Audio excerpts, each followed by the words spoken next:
Morning, everybody. I'm not sure how thrilled I am to be following those four fantastic individuals that came on this morning. Really, really fantastic speeches and performances. I would like to talk to you about superpowers. What is a superpower? How do you identify it? How do you know what it is? How do you cultivate it? How do you even know if you have one? Well, the good news is, at least according to me, we all have one.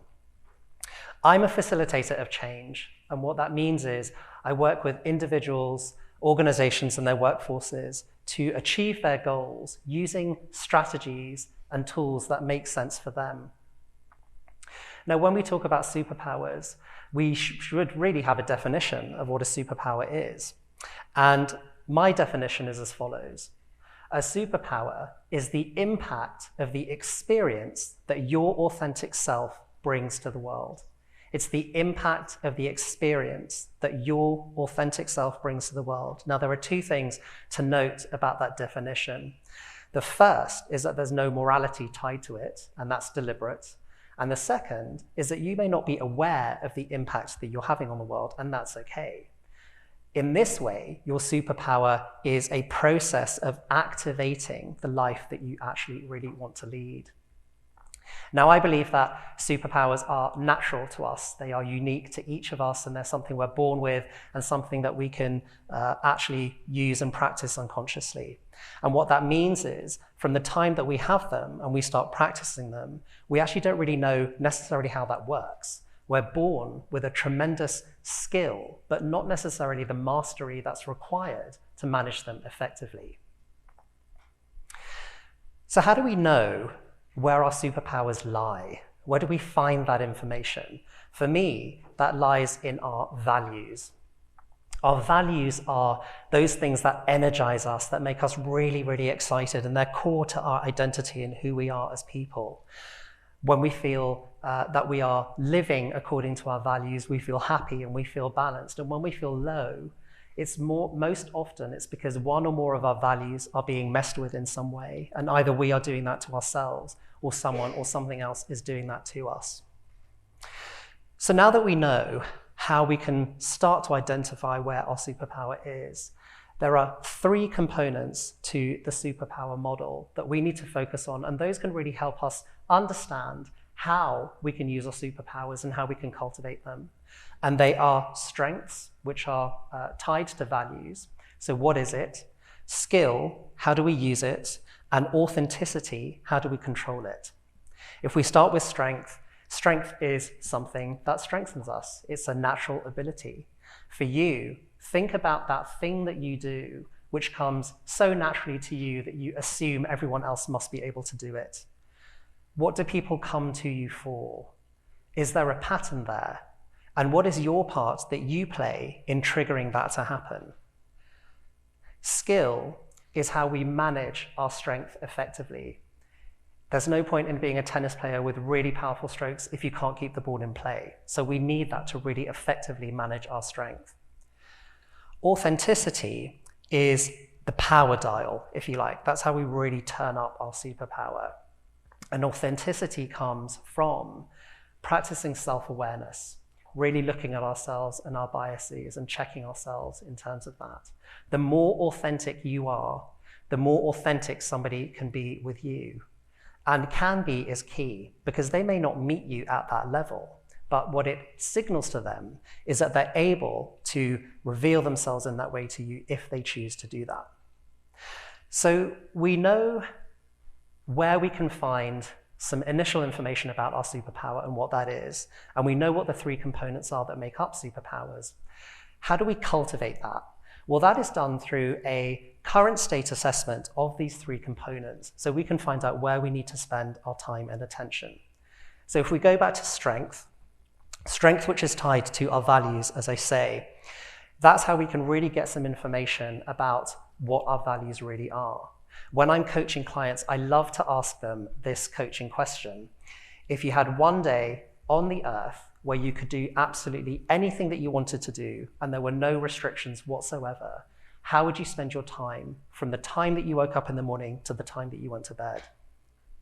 What that does is it filters to the top what is most important to you. For you in the audience, do you know what your values are? What would surface for you to the top if you were to ask yourself that question? These things are really important when we want to get underneath our values, and we really want to use those to drive us forward in order to cultivate our superpowers. If we look at skill, skill is a learned capability, and we all learn in different ways. But online resources, materials, coaching, mentoring, shadowing, all of these types of things can really help us formulate strategies to hone our strength. I was a skilled coach before I even knew what coaching was, but formalized training allowed me to really get my arms around what that was, to expand my skills and to really hone my strength as well. Authenticity. The freedom to act with authenticity comes with self-awareness. And as I say, that comes with checking ourselves, checking our biases, and also using our feelings, not as facts, but as guides to indicate to us how closely tied we are to our inner selves, our true levels of happiness. So we know now where we can find some initial information to identify our superpower. We know the 3 components that are required to understand it and to manage it and to cultivate it. But how do we activate our superpower? This is the thing that ties everything together. And activation comes through unconditional love of self. Now, when we talk about unconditional love of self, what do we really mean by that? Well, what that means is that we look at ourselves in all of our good, our bad, our dark and very, very ugly, yucky parts, those parts of ourselves that we don't like to admit are real, or we don't really want to acknowledge their existence. But when we look at ourselves with honesty, looking at those dark parts, that is really where we start to understand how we can motivate ourselves, not just to create our superpower, but to use it to drive our life in the direction that we want to go in. For you, do you know what your good, your bad, your dark, yucky parts are? What's your relationship that you have to those aspects of yourself? On a scale of 1 to 10, how much do you love yourself right now, in this room, in this moment? Think about that for a moment. When we live according to our values, as I say, it really allows us to live in balance and to be happy. But it can be tricky living according to our values 100% of the time. Because of our environments, we allow certain things that we can't control to get into the way of that. And that's okay, because at the end of the day, we are human and it's a process. And I'm pretty sure the Dalai Lama himself even has his off days, right, when it comes to that. When we think about unconditional love of self, and we are really able, on a scale of 1 to 10, to get to the top end of that scale, we're able to then live in a flow of energy that takes us from living conditionally to living in the process of the experiences that we really want to enjoy in our lives, the lives that we really, truly desire. And that's really important to motivate ourselves. Again, that's tied back to the values that we have. And I would like to share a little bit of that path to freedom by sharing my own story with you. I am suicidal. I wake up every day, and every day I want to kill myself. Those are not my words.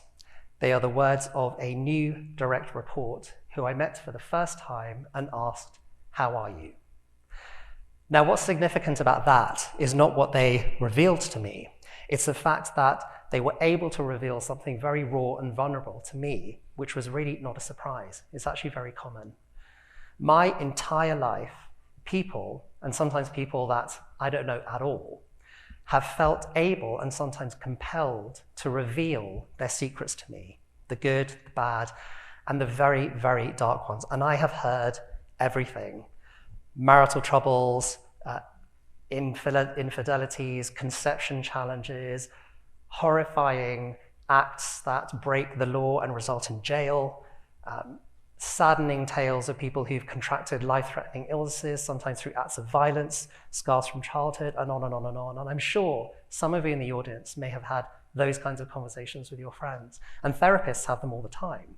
But when you're a random person that people are telling their secrets to, and sometimes secrets they've never told anyone else before, and often secrets that they've never openly shared to themselves, you really start to wonder, what's wrong with me? The definition, this type of person rather, used to be called, and perhaps still is, a confessor. And the dictionary definition of a confessor is a priest who hears confession and offers absolution and spiritual counsel. Well, I am clearly not a priest, and I do not offer absolution, but the main difference between me and a confessor is I don't remember agreeing to any of this. I have a knack for creating a safe space where people can reveal themselves, look at themselves, and openly acknowledge who they really are. I hold people in their vulnerability. This is my superpower. But when I was younger, I didn't really understand what that was. So imagine being a small child and having an adult respond to your question of, are you okay, by bursting into tears and talking regretfully about their life choices and then wanting to try and problem solve it with you. I hated my superpower when I was younger for two reasons. One, because I thought it meant that I was responsible for solving other people's problems, and it meant that I was responsible for their happiness. And two, because the transformational experience I was able to give to other people, I'd never fully been able to give to myself. It wasn't until 2020, with the rise of the social justice movement and the pandemic, that really allowed me to give to myself what I had been giving to others for many, many years. But let's backtrack a little. I was born in India. I grew up in the UK. And as a child, I loved singing, acting, writing, and tennis. And as an adult, I took advantage of the opportunities that came my way in the areas of singing, acting, writing. But in 2000, with really no plan and with little money, my father passed away and my entire world collapsed. And at that moment, what I needed more than anything else was stability. And so I fell into a corporate job in management consulting because I was driven by fear of loss, fear of lack of security, and I thought that that would give me that.